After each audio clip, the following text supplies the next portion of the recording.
लौटेंगे फिर से उसी अंदाज में जनाब, किताबों पे धूल लगने से कहानी खत्म नहीं हुआ करती। हेलो दोस्तों, कैसे हो आप लोग? आई होप सब अच्छे होंगे। तो स्वागत है आपका हमारा YouTube channel matric game class 10 में। तो आज हम लोग बात करेंगे चैप्टर 2 बहुपद के बारे में। ठीक है, देखिए यहाँ पे बहुपद क्या है उसके बारे में थोड़ा सा जिक्र कर ले, कुछ बातें हो जाए। कुछ बातें हो चुकी है, कुछ बातें अभी हैं बाकी। देखिए यहाँ पे बात करते हैं कि एक चर मान लीजिए वो चर x है। एक चर x वाला बहुपद px में, चलिए देखिए ध्यान से, दैट इज अगर मैं यहाँ पे एक px लिखता हूं, अरे ये खुद से लिखता हूं, ठीक है। आप कभी कंफ्यूज मत होना कि कहां से लिखा गया ये भाई। तो मान लीजिए a naught x to the power n plus a1 x to the power n minus one plus a2 x to the power n minus two, ऐसे ही करके आगे तक जाएगा और यहाँ पे हो जाएगा A N X to the power zero. X to the power zero मतलब होता है 1। तो यहाँ पे कभी कभी आप देखिएगा तो सिर्फ ए एन लिखा रहता है, ठीक है, सिर्फ ए एन लिखा रहता है। जहां अगर मैं बात करूं, ध्यान से देखिएगा, अगर मैं बता दूं मेरे दिल में क्या है, जहां A naught a1 a2 up to A N, ठीक है। तो जहां A naught comma a1 comma a2 comma up to A N, ठीक है, ये सब क्या है भाई? वास्तविक संख्या। वास्तविक संख्या मतलब क्या होता है? तो वास्तविक संख्या मतलब होता है कि परिमेय अपरिमेय कुछ भी हो सकता है, रूट में भी हो सकता है, प्लस में भी हो सकता है, माइनस में भी हो सकता है, कुछ भी चलेगा। एंड यहाँ पे अगर आप देखें तो ये जो n है, ठीक है, n माइनस वन जो भी है, सब में n है ना, n माइनस टू में भी n है। तो ये जो n है वो क्या है भाई? आपका धनात्मक पूर्णांक है, ऋणात्मक नहीं, माइनस में नहीं होना चाहिए, जीरो तक चलेगा, ठीक है। चलिए यहाँ पे मैं लिख देता हूं धनात्मक पूर्णांक।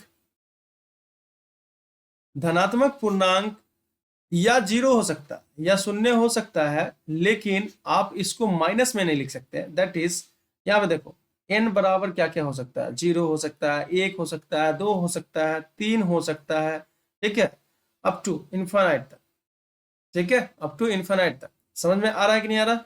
चलिए, अच्छी बात है, समझ में आ रहा है।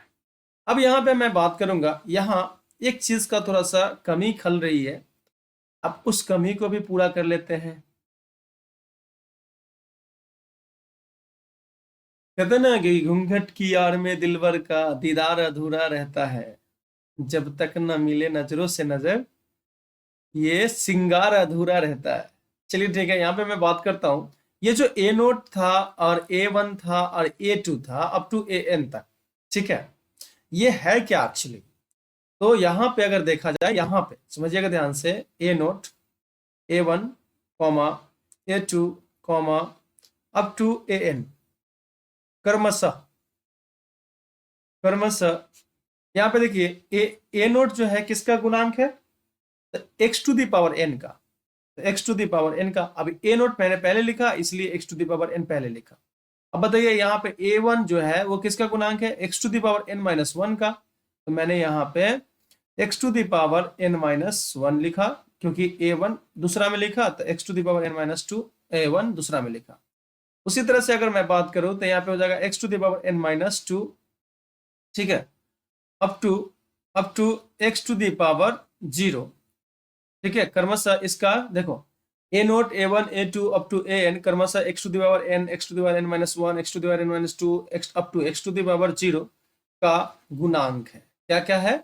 गुणांक है। गुना में अंक रहता है ना, उसको गुणांक कहते हैं। गुना में जो अंक रहता है उसको क्या कहते हैं? गुणांक कहते हैं, ठीक है। तो बताइए X to the power N का गुना में कौन है? ए नोट है, तो x to the power N का गुणांक ए नोट हो जाएगा। X to the power N minus one का, X to the power N minus one का गुणांक कौन है? ए वन है, ठीक है। उसी तरह से आप ऐसे करके बोल सकते हैं, ये गुणांक हुआ। तथा एक चीज और देख लो यहाँ पे, ठीक है, एक चीज और देख लो कि ये जो पूरा पद है, ठीक है, ये जो पूरा टर्म है यहां से यहां तक प्लस तक, ये एक पद हुआ, ये यहाँ पे दूसरा पद हुआ, यहाँ पे ये तीसरा पद हुआ। इसी तरह से आगे तक बात कर लेते हैं, हम लोग समझ लेते हैं।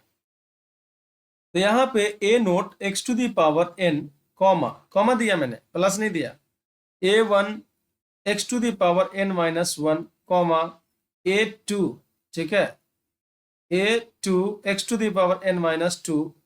ये जो है ये सब क्या है भाई, तो ये सब बहुपद का पद है, ठीक है, ये सब क्या है, बहुपद का पद है,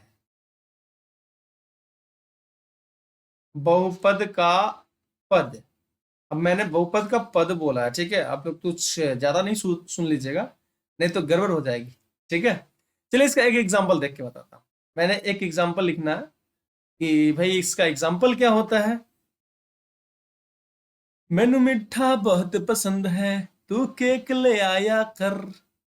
एग्जाम्पल को जैसे लिखते हैं, अगर मैं एक यहाँ पे बहुपद लिखूं, बहुपद, ठीक है, तो यहाँ पे 3x² प्लस 2x प्लस 1, मैंने एक बहुपद लिख दिया, ठीक है, मैंने एक बहुपद लिख दिया। अब ध्यान से देखो, बराबर के इस तरफ